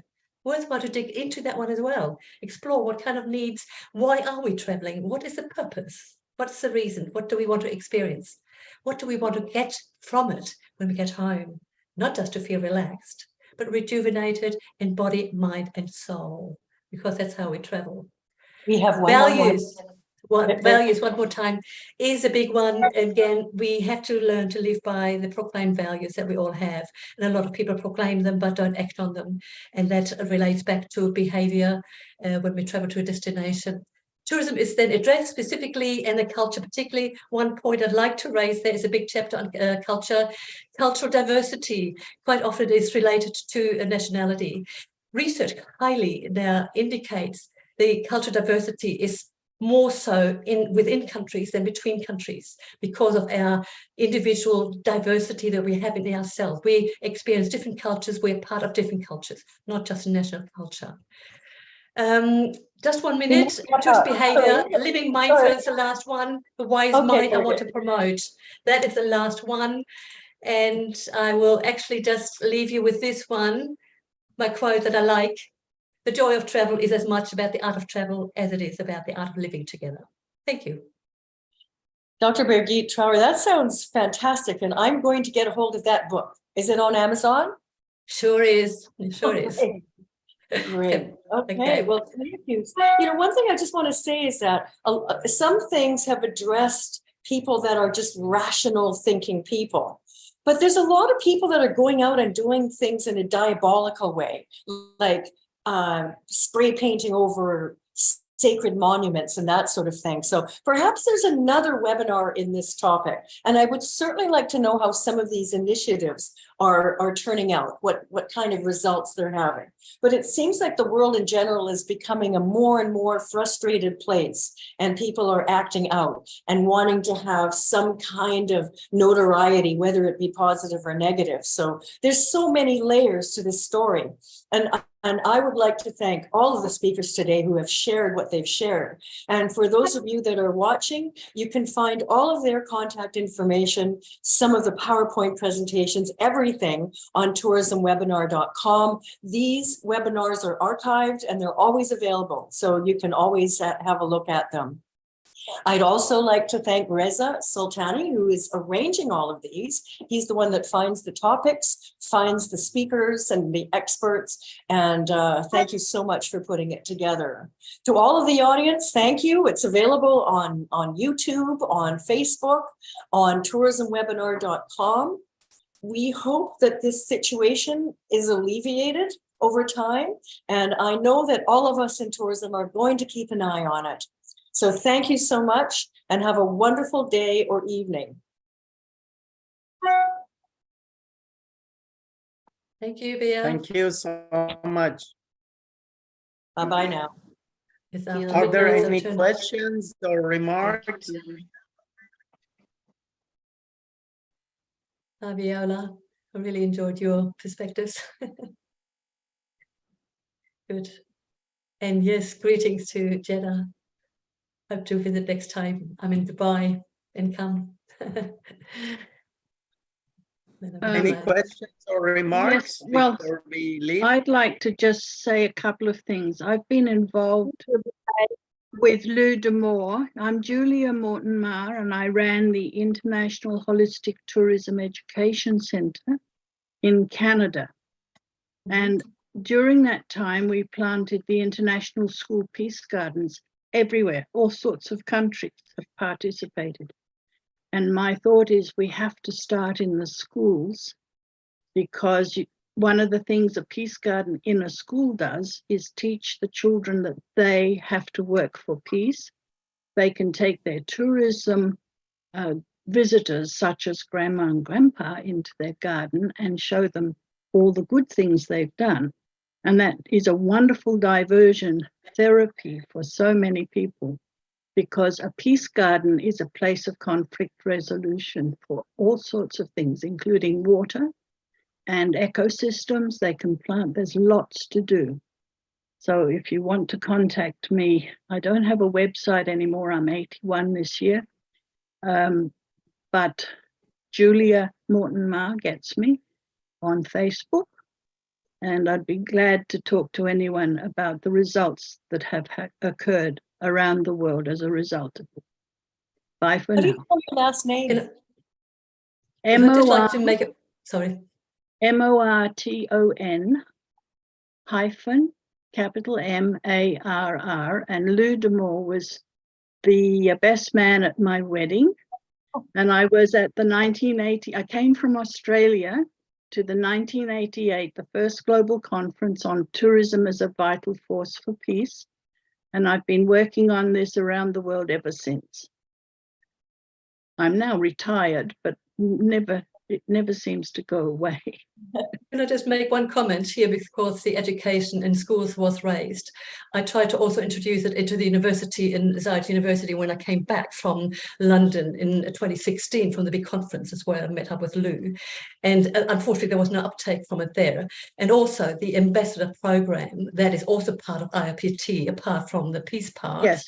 that was actually talked about in 2016 at the conference and supposed to be initiated 2017, did not eventuate. To go out with industry, what we've talked about today, exactly that concept, using the industry and the whole stakeholders that we are, the whole tourism industry, to put the information out through all the various stages that I alluded to within the tourism and travel cycle.